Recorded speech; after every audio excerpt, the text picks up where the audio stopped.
Yo, welcome to Rollin, Big Bill, where the throat flow smoother than your morning iced coffee. Alright, settle in. I've got a story of perspective for you guys today, yeah? Your thoughts and opinions will very much be appreciated on this one. So with the others that have been released and the others that are yet to come, man, don't hesitate. Send me a DM, whatever, man, come on. Put your seatbelt on and let's start cruising, yeah? You ready? Let's go. So, you've probably heard this a million times. Back in my day, we had to walk 5 miles to get to school.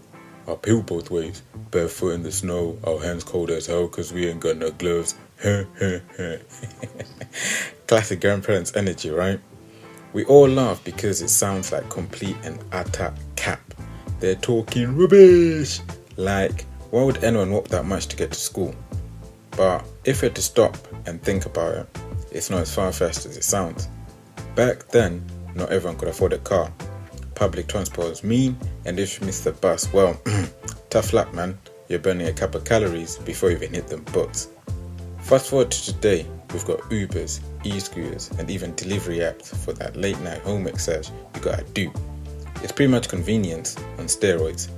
Does that convenience mean life's easier for us, or are we just hustling in a different way? Let's break it down then. If you take a look at relationships, that's where I feel like generational differences hit differently. My grandparents, they're both in their 80s now and they've been married for nearly 50 years. That's 5 decades of ride or die vibes. Meanwhile, today, we're just out here navigating through situationships, ghosting and texting back just enough to keep the good vibes alive and going. Back in their day, there was no Snapchat, DMing you at 2 a.m. for some Netflix and chill. Like, yo, babes, I trying to pull over to my place, man's feeling a bit lonely, You wanted to talk to someone, you called them on a landline at a specific time because them long distance charges were not a joke. And if they weren't at home, too bad, man. You're gonna have to write a letter and wait. Think about it. There's no hiding behind, sorry babe, I didn't see your text. Sorry babe, my phone died. Nah.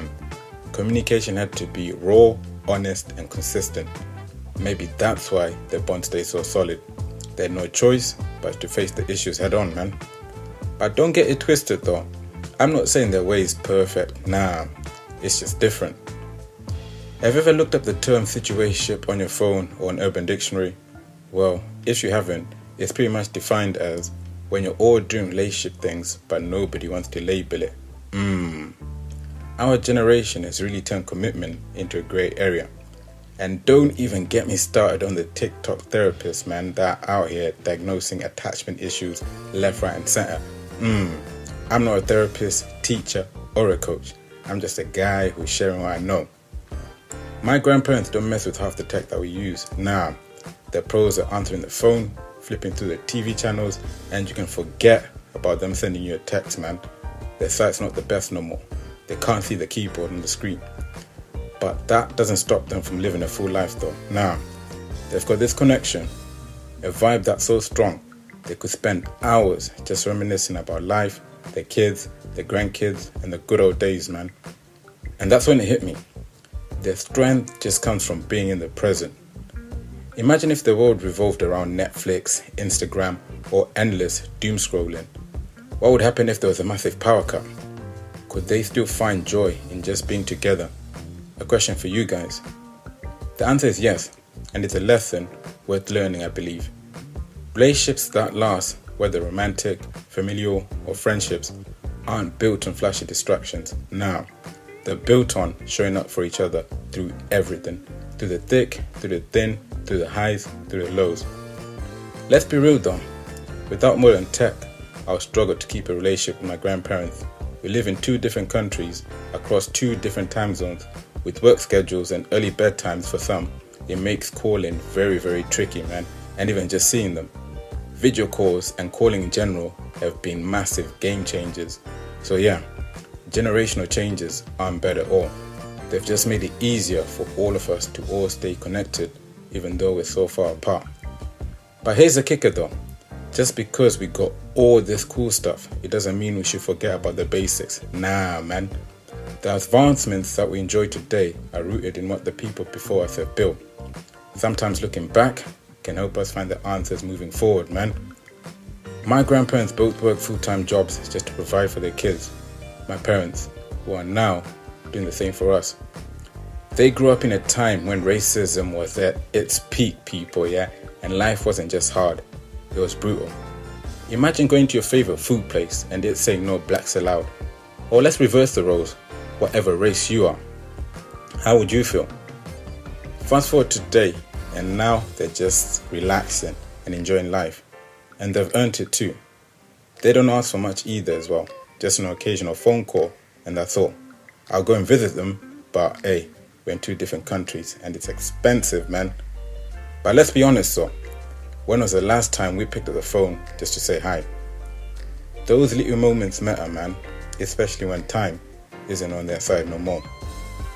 I'm learning a lot from my grandparents, their stories, their struggles, their perspective. It's like getting a cheat code for life. And I just want to share it with you guys, because here's the thing. Just because something is so backdated, it doesn't mean it's not relevant, man. Sometimes old school wisdom can teach us how to handle that new school problem. You get me? Bars. If there's one thing that I've learned though, is that a good relationship, whether it's with a friend, a partner, or your family, is one that lasts a lifetime. And if it's lasting that long, they must be doing something right. Am I wrong or am I right? So here's a challenge for you. Take a moment this week to reach out to someone older in your life. Ask them about their story, what they've learned, and how they've navigated through life's ups and downs. You might just be surprised as to what you might find. You get me? It might be the answers to some of your problems. Let me know.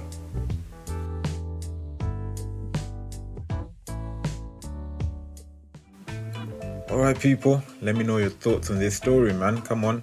My Insta's @BigBillPodcast.